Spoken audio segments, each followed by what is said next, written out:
Hema committee report പരിശോധിക്കുന്ന പ്രത്യേക സംഘം അമ്മ മുൻ ഭാരവാഹികളുടെ മൊഴി രേഖപ്പെടുത്തുന്നു. ഓരോരുത്തരെയും നേരിട്ട് സന്ദർശിച്ചാണ് മൊഴിയെടുക്കുന്നത്. ഹേമ കമ്മിറ്റിക്ക് മുൻപാകെ വന്ന പരാതികൾ അമ്മയിൽ വന്നിട്ടുണ്ടോ എന്നാണ് അന്വേഷണം.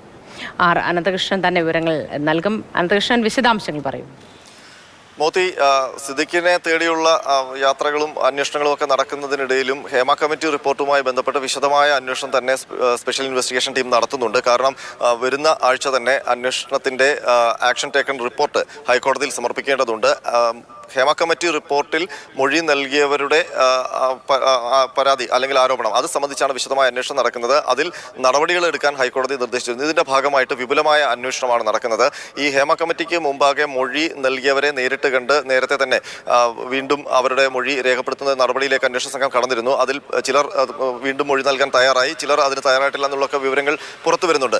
അതിനൊപ്പം തന്നെ സമാന്തരമായി തന്നെ അമ്മയുടെ ഈ സിനിമാ സംഘടനയായ അമ്മയുടെ മുൻ ഭാരവാഹികളെയും കേന്ദ്രീകരിച്ച് അന്വേഷണം നടക്കുന്നുണ്ട്. അവരെയൊക്കെ നേരിട്ട് കണ്ട് മൊഴി രേഖപ്പെടുത്തുന്ന ഒരു നടപടി കൂടി അന്വേഷണ സംഘം നടത്തുന്നുണ്ട്. ഇതെന്തിന് എന്ന് ഉള്ള വിശദീകരണം അന്വേഷണ സംഘം നൽകുന്നത്, ഈ ഹേമ കമ്മിറ്റി റിപ്പോർട്ടിന്റെ ഭാഗമായി മൊഴി നൽകിയിരിക്കുന്നവർ പറയുന്ന കാര്യങ്ങൾ പലതും പല കാലഘട്ടങ്ങളിൽ ഉള്ളതാണ്. അതിൽ പലരുടെയും മൊഴിയിൽ ആ ഘട്ടങ്ങളിലൊക്കെ അമ്മ സംഘടനയെ ഈ കാര്യങ്ങൾ അറിയിച്ചിരുന്നു എന്നുള്ള പരാമർശങ്ങളുണ്ട്. അപ്പോൾ ആ ഘട്ടങ്ങളിൽ അമ്മയുടെ ഭാരവാഹികളായിട്ടിരുന്നവർക്ക് മുൻപിൽ ഈ പരാതികൾ വന്നിരുന്നോ? അന്ന് അമ്മ അതിന് നേരെ കണ്ണടച്ചിരുന്നോ?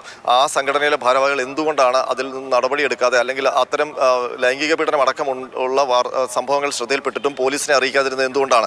അത്തരം കാര്യങ്ങളിലാണ് വിശദാംശങ്ങൾ തേടുന്നത്.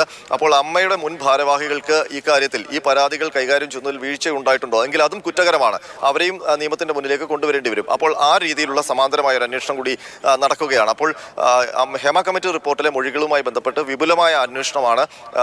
നേരത്തെ തന്നെ ഈ ഹേമ കമ്മിറ്റി റിപ്പോർട്ടിൽ നടപടിയെടുക്കാത്തതിന് സർക്കാരും പോലീസും ഒക്കെ ഹൈക്കോടതിയുടെ പഴി കേട്ട് കഴിഞ്ഞു. അപ്പോൾ ഇനി ഹൈക്കോടതി മുമ്പാകെ ഒരു ആക്ഷൻ ടേക്കൺ റിപ്പോർട്ടുമായി ചെല്ലുമ്പോൾ വീണ്ടും ഹൈക്കോടതിയുടെ ഭാഗത്ത് നിന്ന് ഒരു ചോദ്യമോ ഒരു ശകാരമോ ഉണ്ടാകാത്ത രീതിയിലുള്ള നടപടികളിലാണ്, അത്രയും അടച്ചുറപ്പുള്ള ഒരു റിപ്പോർട്ട് നൽകാനാണ് അന്വേഷണ സംഘം ശ്രമിക്കുന്നത്. അതിന്റെ ഭാഗമായിട്ടാണ് മുൻ ഭാരവാഹികളുടെ അടക്കം മൊഴി രേഖപ്പെടുത്തുന്നത്. ഒരു പക്ഷേ ആ കാലത്ത് ഈ പറയുന്ന മൊഴികളിൽ പറയുന്ന സംഭവങ്ങൾ നടന്ന കാലത്തെ ഭാരവാഹികൾക്ക് എന്തെങ്കിലും വീഴ്ചയുണ്ടെങ്കിൽ അവരും നിയമ നടപടിക്ക് വിധേയമാകേണ്ടി വരും എന്ന് തന്നെയാണ് അന്വേഷണ ഉദ്യോഗസ്ഥർ പറയുന്നത്. മോദി, ശരി അനന്തൻ.